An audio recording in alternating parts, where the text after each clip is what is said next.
Olá, vamos começar a nossa aula hoje de enfermagem do trabalho sobre a RDC 50. A RDC 50 é uma resolução da diretoria colegiada da Anvisa, como todas as outras, só que o número dela é 50. Ela visa estabelecer critérios sobre o planejamento, construção e programação dos serviços de saúde, incluindo o SESMIT, desde que esse tenha um ambulatório de saúde do trabalhador. A RDC 50 ela entrou em vigor no dia 21 de fevereiro de 2002. O serviço de saúde do trabalhador, apesar dele ser mais simples do que um hospital, por exemplo, ele não deixa de ter os mesmos riscos de um hospital, só que em proporções menores, já que lá também são realizados procedimentos de pequena e média complexidade. O ambulatório, ele tem a finalidade principal ali de prevenção de saúde do trabalhador. Mas, eventualmente, se um trabalhador ele sofre um acidente de trabalho, ele sofre um mal-estar, ele tem um mal súbito, lá também é realizado tratamento, ações de recuperação, de saúde, reabilitação, e tudo isso acaba gerando riscos não só para os trabalhadores da área de saúde, mas também como os pacientes, que são os trabalhadores daquela empresa onde você está atuando como técnico de enfermagem do trabalho ou auxiliar de enfermagem do trabalho.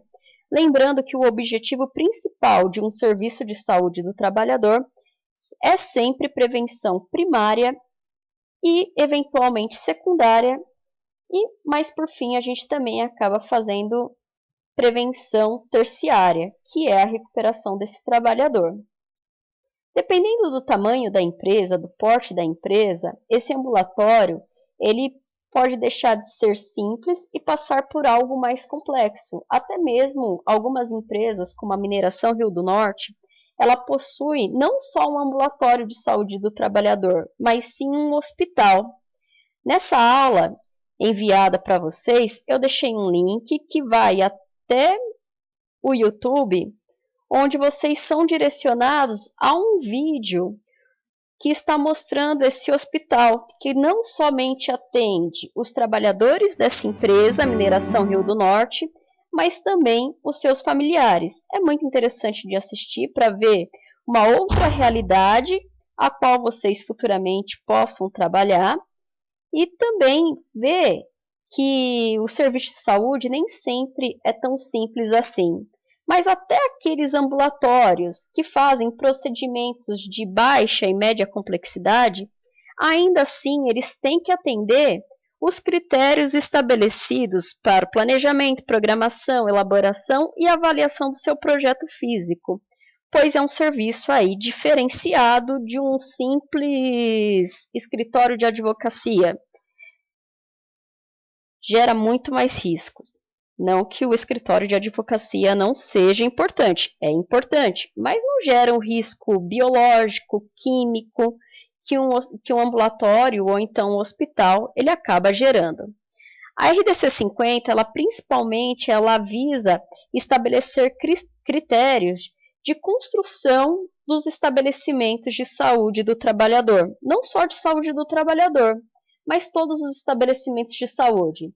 Tem algumas características que elas são semelhantes aos demais serviços de saúde. Por exemplo, quando vocês foram ou então trabalham em hospitais, já repararam que os pisos, eles são sempre sem rejuntes, eles não têm a borda da parede, o canto da parede, ele é sempre arredondado, sempre tem as cores claras.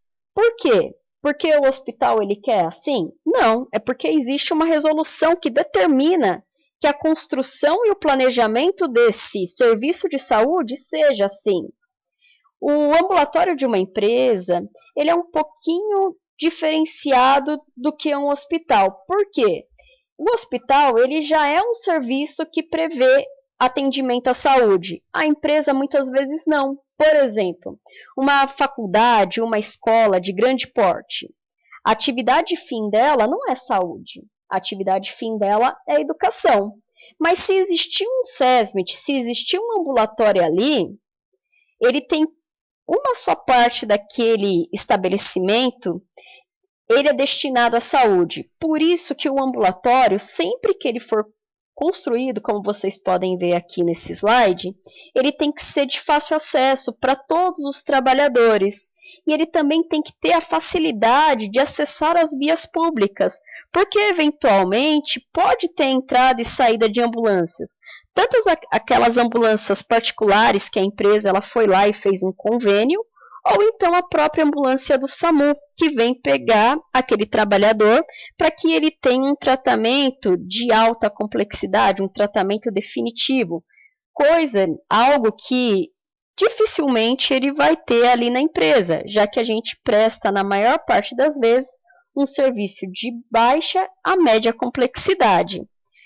Apesar desse local onde está o ambulatório da empresa, ele ser de fácil acesso a todos os trabalhadores, nós temos que tomar cuidado porque esse local, esse ambulatório, ele tem que ser distante dos locais de riscos da empresa. Não adianta nada eu ir atender um trabalhador que está com uma cefaleia e ele precisa ficar ali em repouso com a empresa e ele acaba entrando em contatos com agentes biológicos, químicos.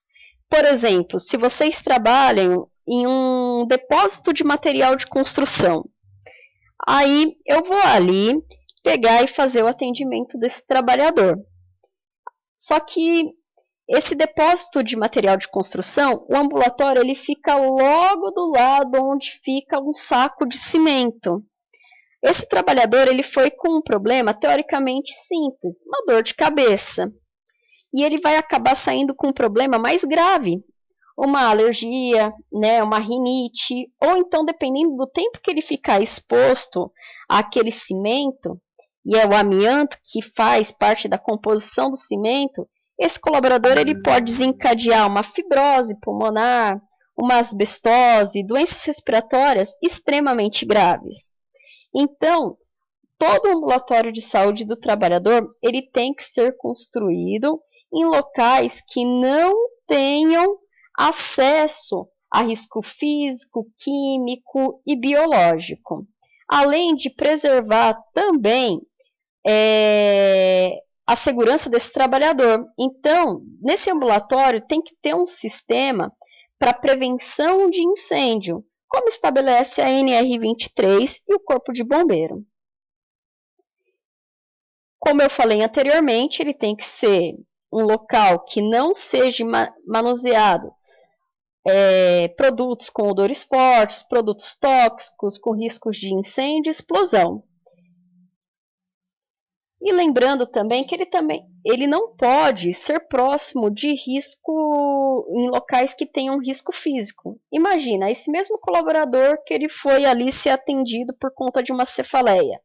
Risco físico, agente de risco, ruído. Imagina vocês com a cefaleia exposto ao ruído. Essa cefaleia com certeza vai piorar. O colaborador ele vai ficar nervoso. E ele pode até mesmo acabar infartando por conta disso. Ou seja, você não cumpriu a finalidade principal desse ambulatório, que é o quê? Preservar a saúde daquele colaborador. Você piorou e agravou o estado de saúde daquele colaborador, o quadro clínico dele. A RDC 50, ela fala que a construção do ambulatório, ela preferencialmente, ela deverá ser horizontal, para facilitar o acesso de todos, independente das condições físicas daquela pessoa, daquele colaborador. Mas ela fala, observem que ela fala preferencialmente, ou seja, não é obrigatório ser horizontal. A construção ela pode ser vertical, ela pode ter mais de um andar. Esse ambulatório, quando ele tem mais de um andar, ele tem que ter acessibilidade. Pois, eventualmente, trabalhadores que se acidentaram, ele vai precisar ir até lá. As empresas hoje em dia têm programas de PCD. E não é somente você ofertar um emprego para aquele trabalhador. Você tem que oferecer condições dignas e iguais de trabalho para todos. senão você está fazendo uma segregação, você está fazendo um assédio moral para aquela pessoa. E, eventualmente, também todos nós, independente da condição física atual, todos nós podemos ter um problema de mobilidade no futuro. E é inadmissível um ambulatório de saúde do trabalhador não ter condições do trabalhador ir e vir, do colaborador ir e vir com segurança e mantendo a autonomia daquela pessoa, precisar de alguém para segurar a cadeira de roda, pegar o colaborador no colo. Isso não pode acontecer dentro de uma empresa responsável, uma empresa que atende a RDC 50. Tem que ter rampas de acesso, tem que ter elevadores especiais para essas pessoas não passem por qualquer tipo de constrangimento. Então, sempre evitar degraus, escadas, sempre ter superfícies planas e rampas quando tiver mais de um pavimento. O ambulatório ele também tem que ser construído sempre em um local onde possa futuramente aumentar as instalações desse ambulatório. Porque naquela empresa onde vocês trabalham, pode ampliar o número de funcionários, por exemplo. Então, vai precisar de novas estruturas naquele ambulatório de saúde do trabalhador. Ou então, até mesmo, surgiu a necessidade de ter uma nova especialidade médica. Onde que nós vamos colocar esse profissional, já que não tem mais sala para ele ficar? Vai ser construído um novo espaço nesse ambulatório. Por isso que todo ambulatório de saúde do trabalhador tem que ser construído preferencialmente com uma possibilidade de ampliação das instalações. Sempre ser centralizado, de fácil acesso a todos. Iluminação e ventilação preferencialmente natural. Quando não puder, tem que ser feita a iluminação com luz fria. Aquelas luzes brancas. Hoje em dia a gente tem essas luzes que são de LED. A ventilação natural, ela é permitida. Quando for necessário, pode-se fazer o uso de ventilação artificial, desde que seja feita a manutenção correta de ventiladores e ar-condicionado. Ventilação natural tem um porém. Não pode ser igual na casa de uma pessoa, que eu vou lá, abro a janela e essa janela ela fica aberta sem proteção nenhuma. Essa ventilação natural, se houver, essa janela ela tem que conter aquelas telas para bloquear a passagem dos artrópodes, que são os insetos, que é um risco biológico. Tem que ter janelas com boa claridade, protegidas com tela para evitar os insetos. Os pisos eles têm que ser sem rejunte, lisos, cores claras. Eles não podem ser porosos. Eles têm que ser laváveis e o piso ele tem que ser antiderrapante. Imagina, eu tenho um piso lindo e maravilhoso, mas ele é escorregadio. Um trabalhador ele vai fazer o exame periódico lá naquele ambulatório. Ele acaba caindo, quebrando uma perna. Olha o acidente de trabalho. Isso não pode acontecer. As pias, o ambulatório ele tem que contar com pias e torneiras exclusivas para os profissionais da área da saúde. Então, as pias têm que ser de granito, a torneira ela tem que ser de controle automático, com pedal ou sensor. E tem que conter torneira com água quente e água fria.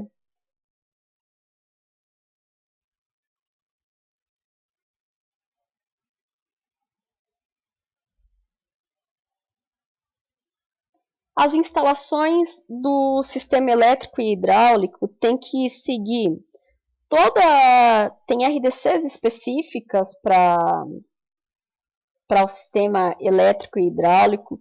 Tem normas da ABNT que também fala como que tem que ser as instalações elétricas e hidráulicas. E para a instalação elétrica nós também temos a NR10, que fala dessa parte de eletricidade. Mas de uma maneira simples, não pode ter fios expostos, descascados, eu não posso ter tubulações de águas expostas. tem que ser diferenciado, tem que atender essas regulamentações que eu falei anteriormente. O ambulatório, apesar de prestar um atendimento de média a baixa complexidade, é recomendável que ele tenha um gerador autônomo, para evitar que, em caso de ocorrer uma queda de energia, o DEA, o desfibrilador externo semiautomático, ele fique um período ali sem carregar. Nesse ambulatório, onde vai ser prestado esse serviço de saúde do trabalhador, ele tem que ter comunicação interna para as demais dependências da empresa e também uma comunicação externa, se for necessário chamar o SAMU ou então a ambulância que foi contratada pela empresa. Ele tem que ter materiais, equipamentos, mobiliários, medicamentos. E esses materiais, equipamentos e medicamento, eles vão ter que estar em gaveteiros, prateleiras, armários próprios para isso. Nada de deixar em caixas de papelão, nada de deixar no chão, nada de deixar em cima da mesa, bagunçado. Tudo, como nessa foto está exemplificando, tudo tem que ser guardado em locais próprios e identificados também. Aqui nós vemos um armário de medicamento. Lembrando que medicamento, se houver na empresa, ele só pode ter quando você tem um médico do trabalho para prescrever essa medicação para o trabalhador. Jamais um técnico ou um auxiliar de enfermagem do trabalho pode administrar um medicamento para o trabalhador sem uma prescrição médica feita na hora para ser dada a medicação para o trabalhador. É tarefa do técnico e o auxiliar de enfermagem do trabalho conferir se essas medicações elas estão dentro de um prazo de validade. Aí uma dica, sempre coloquem a medicação que está para vencer na frente e as medicações mais novas no fundo. Uma outra dica que vocês também podem utilizar para organizar esses armários de medicação. Coloquem etiquetas de cores diferentes em cada medicação. Aquela que vai vencer em breve, aquela que vai vencer em um tempo médio e aquela que vai vencer em um tempo longo. Por exemplo, coloquem aquela que vai vencer naquele ano, como 2020. Coloquem as medicações que vão vencer em 2020, uma fita verde, porque vocês sabem... Desculpa, reformulando. Coloquem aquelas que vão vencer em 2020, uma fita vermelha, porque vocês sabem que vocês vão ter que utilizar ela brevemente, porque ela está para vencer. Coloquem uma fita amarela ou laranja, aquelas medicações que vão vencer em 2021. E coloquem uma etiqueta verde naquelas medicações que vão vencer em 2022 em diante. Ou seja, você não precisa pegar a caixinha toda hora para verificar a data de validade, porque você, através da fita, você verá que essa medicação está próxima ou não para vencer. Tudo que for vermelho, você tem que utilizar rapidamente, porque ela vai vencer em breve. Tudo que for amarelo ou laranja, ela vai vencer o ano que vem. E tudo que for verde vai vencer daqui a 2 anos, e assim sucessivamente. O ambulatório de saúde do trabalhador, nessa foto, ele está exemplificando justamente as portas que têm que ser largas para permitir a passagem de macas, para permitir a passagem de equipos. Eu não posso ter um ambulatório de saúde do trabalhador que eu tenha uma porta residencial. Tem que ser uma porta que permita a passagem desses materiais e equipamentos que são maiores. Afinal, por mais que não seja um hospital, ele é um serviço de saúde. E serviço de saúde requer materiais e equipamentos que são grandes. Aqui nessa foto está mostrando um carrinho de medicação de parada. Esses carrinhos, com essas medicações, essas drogas, você provavelmente só vai encontrar naquele caso que eu relatei no começo da aula, naqueles hospitais que tem, por exemplo, na mineração Rio do Norte. Por quê? Essa empresa ela fica em Oriximiná, que é um local extremamente distante do Pará. Até você levar esse colaborador, que ele teve uma parada cardiorrespiratória, até um hospital fora de Porto Trombetas, que é a cidade onde essa mineradora ela fica, até você levar esse colaborador de Porto Trombetas até a capital mais próxima, que é Belém, esse colaborador ele já evoluiu a óbito, ele não tem esse tempo tão grande assim. Por isso que lá vocês vão encontrar carrinhos de parada, medicações para reverter essa parada, que nem dopamina, noradrenalina, todas as medicações utilizadas. Em ambulatórios que a gente encontra aqui em São Paulo, por exemplo, vocês vão encontrar o desfibrilador externo semiautomático, vocês vão encontrar o ambu, vocês vão encontrar a maleta contendo os materiais e equipamentos básicos utilizados para um primeiro atendimento de saúde de emergência para aquela pessoa, para aquele trabalhador que precisa daquele atendimento. Aqui outras fotos exemplificando. Banco de leite, para a empresa ela ter, ela também precisa ter autorização da Anvisa para ter, e ela precisa de um enfermeiro do trabalho o tempo todo para monitorar as condições desse banco de leite.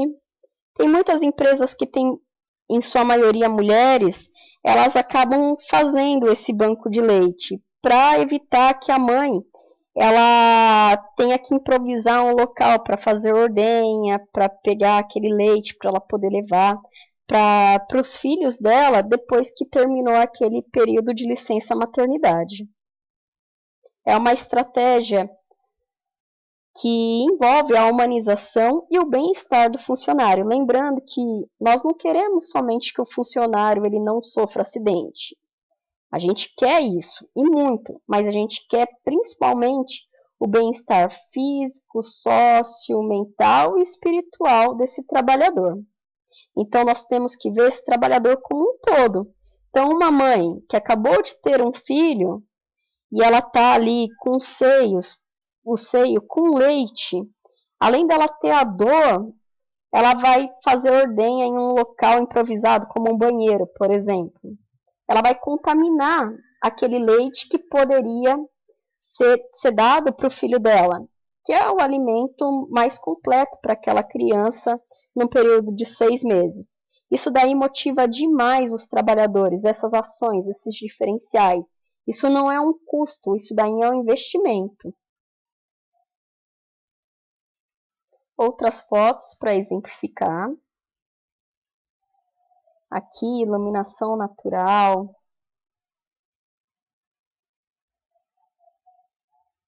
Consultório médico com essa comunicação interna e externa através do telefone fixo. Comunicação interna e externa não é através do telefone pessoal do funcionário. Ah, Pamela, eu tenho telefone de última geração. Eu posso ligar do meu celular para o SAMU? Não deve. Você tem que ligar pelo telefone da empresa. A empresa ela tem que te oferecer esse suporte. Esse ambulatório ele foi montado de acordo com a RDC 50. Ele já pode funcionar? Não. Ele vai precisar de uma série de documentos para que seja colocado em operação e funcionamento esse ambulatório. Senão, ele vai estar funcionando de maneira clandestina.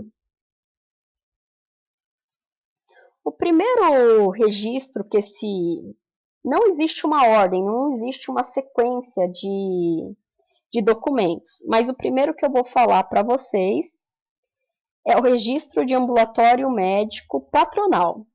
Esse registro ele é obrigatório para todos os ambulatórios cuja atividade fim não seja a medicina, cuja Para ficar mais claro, ele é obrigatório para as empresas que possuem um ambulatório cuja atividade fim daquela empresa não seja a medicina. Por exemplo, Pão de Açúcar. O Pão de Açúcar, ele é uma rede de supermercados.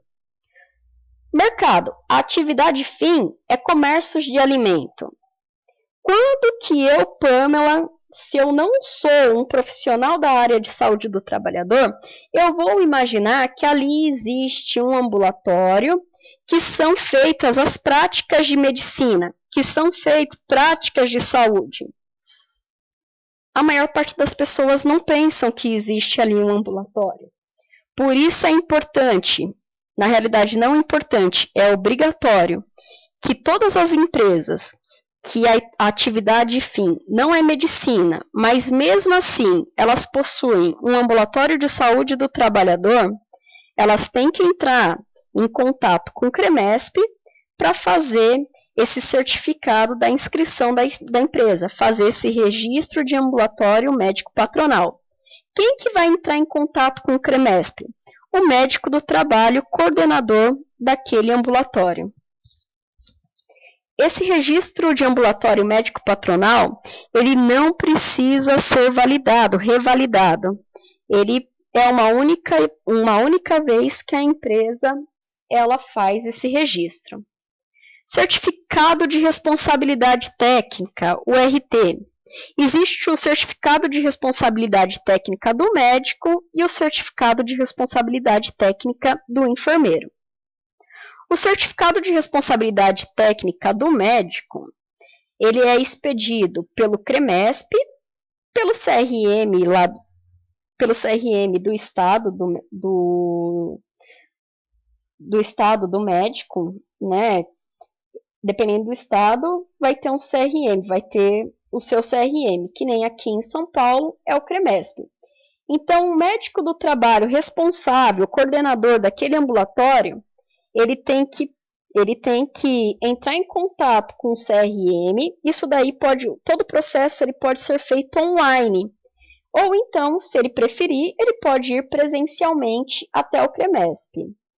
Ele vai até o CREMESP e ele entrega os documentos que são obrigatórios, necessários ele apresentar, e ele faz o certificado de responsabilidade, o certificado de RT. Esse RT ele tem que ser revalidado anualmente. O RT nada mais é, o médico responsável técnico, nada mais é que o elo de ligação entre a empresa, entre os profissionais de medicina que existem na empresa, com o Conselho Regional de Medicina. É ele que vai fazer essa ligação, ele que vai fiscalizar os profissionais de medicina. Médico fiscaliza outros médicos, não fiscaliza enfermeiros ou auxiliares e técnicos. Ele é responsável técnico pelos profissionais de medicina. Já o responsável técnico de enfermagem é o mesmo processo que o médico, porém, ao invés dele fazer esse certificado de RT no CREMESP, ele vai fazer no seu respectivo conselho, que é o Conselho Regional de Enfermagem. O enfermeiro responsável ali daquele ambulatório, ele vai ter que comparecer até o COREM, ou comparecer, ou então fazer o processo totalmente online. Ele vai entregar os documentos que são necessários. Lá vai estar escrito no formulário a carga horária, o tipo de estabelecimento, a carga horária dele de trabalho. Ele vai ter que colocar naquele documento que ele for entregar no COREM até os horários de trabalho. Por exemplo, ele trabalha de segunda a quinta, das 8 da manhã até as 6 da tarde. E de sexta-feira ele trabalha das 9 até a 1 da tarde. Tem que estar detalhado isso no conselho, na ficha de inscrição para RT. Porque, eventualmente, o COREM, ele pode ir até a empresa e ele vai justamente no horário que o RT ele colocou naquela ficha de inscrição. Então, se eu não coloquei de maneira correta, e aparece, eu coloquei ali, sexta-feira, das 9 a 1 da tarde. Mas na realidade eu faço da 1 às 7 da noite. O Corém ele vai aparecer das 9 a 1 da tarde, que foi o horário que eu coloquei ali naquela ficha de inscrição. E eu não estou lá naquele horário, porque o meu horário é outro. Então, ele vai pegar aquele profissional responsável técnico e ele vai autuar. Ele pode dar desde uma advertência a uma multa ou então até mesmo uma suspensão. O certificado de responsabilidade técnica do enfermeiro ele tem validade anual, ou seja, todo ano tem que ser revalidado. O responsável técnico de enfermagem, a atribuição dele principal é justamente fazer um elo de ligação entre os profissionais de enfermagem do trabalho daquela empresa, outros enfermeiros, auxiliares e técnicos de enfermagem do trabalho, com o nosso respectivo conselho, que é o Corém. E se por acaso não existir enfermeiro naquele ambulatório? O médico ele pode ser responsável técnico de enfermagem? Não. O único que pode ser responsável técnico de enfermagem é o enfermeiro do trabalho. E um técnico de enfermagem, ele pode ser responsável técnico? Também não. O único responsável técnico, o único profissional que pode ser responsável técnico de enfermagem é justamente o enfermeiro. Ele é o único profissional que pode ser responsável técnico. Na ausência do enfermeiro, não vai ter o responsável técnico de enfermagem. Porém, o coordenador ele vai ser o médico, mas ele não vai ser um meio de ligação entre você e o Conselho Regional de Enfermagem.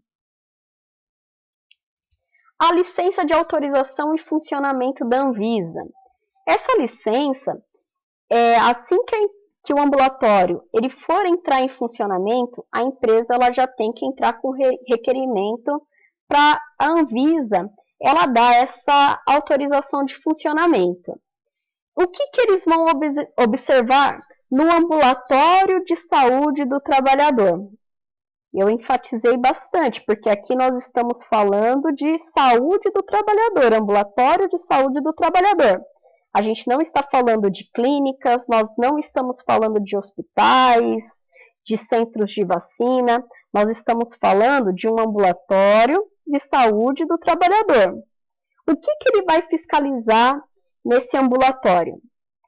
Ele vai fiscalizar se a construção daquele ambulatório ela está de acordo com a RDC 50, que nós falamos no início da aula. Se o piso não tem rejunte, se ele não é poroso, se as instalações elétricas elas estão adequadas. Então, ele vai observar isso. Essa licença de autorização de funcionamento da Anvisa para os ambulatórios de saúde do trabalhador, ele tem que ser expedido somente uma vez. Ele não precisa ser revalidado, exceto no caso de ocorrer alguma mudança na infraestrutura daquele ambulatório. Por exemplo, lembra lá daquele espaço para ampliação que é recomendável ter de acordo com a RDC 50? Imagina vocês que vão trabalhar em um ambulatório da Coca-Cola. E aumentou o número de funcionários, aumentou o número de risco. Esse ambulatório ele vai precisar passar por um processo de ampliação. O que vai acontecer? Vai ser feita uma revalidação dessa licença de funcionamento da Anvisa, da Agência Nacional de Vigilância Sanitária. Caso não ocorra uma mudança estrutural no ambulatório de saúde do trabalhador, não é necessário a revalidação. O atestado de regularidade do Corpo de Bombeiro, ou atestado auto de vistoria do Corpo de Bombeiro, o popular AVCB. O AVCB, ele tem validade anual ou bienal, dependendo do risco de incêndio que existe naquela empresa. Indústrias, locais que há grande movimentação de materiais químicos, explosivos, eles têm esse auto de vistoria do Corpo de Bombeiro tem que ser revalidado anualmente. Locais que não têm risco, um risco baixo, médio de incêndio, tem que ser revalidado bienalmente. Quem vai ir lá até a empresa e emitir esse atestado vai ser justamente o bombeiro. E ele vai avaliar o quê? Se essa empresa está em conformidade com o extintor, se existe um sistema contra incêndio, se existe uma brigada treinada, e essa brigada ela tem que ser treinada anualmente, se os extintores estão de acordo com a legislação, a mangueira está ali bem conservada, se foi feitos os testes anuais, se existem as portas corta-fogo, as sinalizações de emergência, se tudo estiver correto, se existir um sistema de prevenção e de combate a incêndio, o Corpo de Bombeiro vai emitir esse AVCB. Isso é uma segurança não só para a empresa, mas também para os trabalhadores que ali trabalham. O certificado de cadastro de coleta de resíduos de serviços de saúde. Esse certificado é emitido pela prefeitura e ele é emitido ou para a empresa que vocês trabalham ou é emitido para uma empresa que foi contratada para fazer a coleta de resíduos do ambulatório onde vocês trabalham. Por exemplo, uma empresa de pequeno porte, então uma empresa que gera pouco resíduos de serviço de saúde. Exemplo, o Senac. O Senac, ele não é uma atividade fim dele, é educação, mas no Senac Jabaquara existe um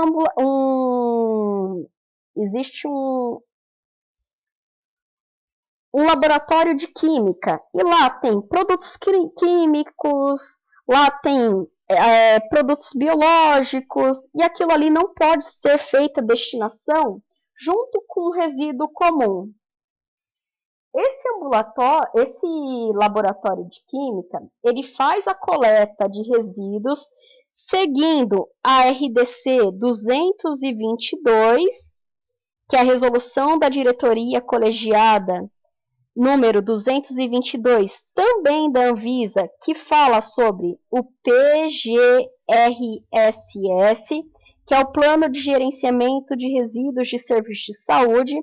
Ele faz todas as etapas do Plano de Gerenciamento de Resíduos de Serviços de Saúde, mas quem faz a coleta é a prefeitura, isso no Senac Jabaquara. Para isso, o Senac Jabaquara ele tem que fazer esse plano de gerenciamento, encaminhar até a prefeitura, isso pode ser feito online ou presencial também, e eles vão emitir esse certificado de cadastro de coleta de resíduos de serviços de saúde. Então, o Senac ele está respaldado que aquele resíduo que ele gera, ele vai ter uma destinação correta, um manuseio e destinação correta. Já uma empresa que gera muito resíduo de saúde, um ambulatório que gera muito resíduo de saúde, a prefeitura ela não vai fazer a coleta, porque ela não tem uma estrutura para fazer coletas de grandes geradores de resíduos de saúde, como um hospital, por exemplo. Vamos supor que vocês trabalhem no hospital do trabalhador lá da mineração Rio do Norte. O que vai acontecer? Vocês vão ter que contratar uma empresa terceirizada que vai fazer esse gerenciamento dos resíduos gerados durante a assistência daquele trabalhador. Essa empresa que for contratada, um dos documentos que ela vai ter que te entregar vai ser esse certificado de cadastro de coletas de resíduos de serviços de saúde. Isso daí é uma garantia que vocês têm que essa empresa ela está em conformidade com a prefeitura, ou seja, essa empresa ela tem um plano de gerenciamento de resíduos de serviços de saúde. Ela está atendendo a RDC 222, ou seja, ela não vai desprezar aquele resíduo em qualquer lugar. Então, muito cuidado ao contratar uma empresa terceirizada para gerenciar os resíduos de saúde do trabalhador. Por quê? Se ela não enviar uma cópia desse certificado de cadastro de coleta de resíduos de serviço de saúde, e digo mais, até mesmo uma cópia do plano de gerenciamento de resíduos de saúde, uma cópia do ASUS dos funcionários, uma cópia das carteirinhas de vacinação, do controle vacinal daqueles funcionários que vão fazer a manipulação daqueles resíduos, que precisam estar imunizados obrigatoriamente contra hepatite B, DT e influenza, essa empresa ela não está em conformidade com a legislação. Por mais barato que ela oferte esse tipo de serviço, esse serviço ele não é confiável. Esse serviço ele vai causar algum problema futuro para a empresa onde vocês trabalham. Então, sempre que for contratar uma empresa onde ela vai fazer o gerenciamento desse plano de gerenciamento de resíduos do ambulatório de vocês, se certifiquem que ela possui esse certificado de cadastro de coleta de resíduos de saúde. Ou seja, ela tem autorização da prefeitura para fazer o manuseio, a coleta e a destinação final correta diante da prefeitura. Espero que vocês tenham entendido o conteúdo da aula de hoje. Eu sou a professora Pamela Reis e eu estou disponível caso tenha eventuais dúvidas. Até mais. Um abraço a todos.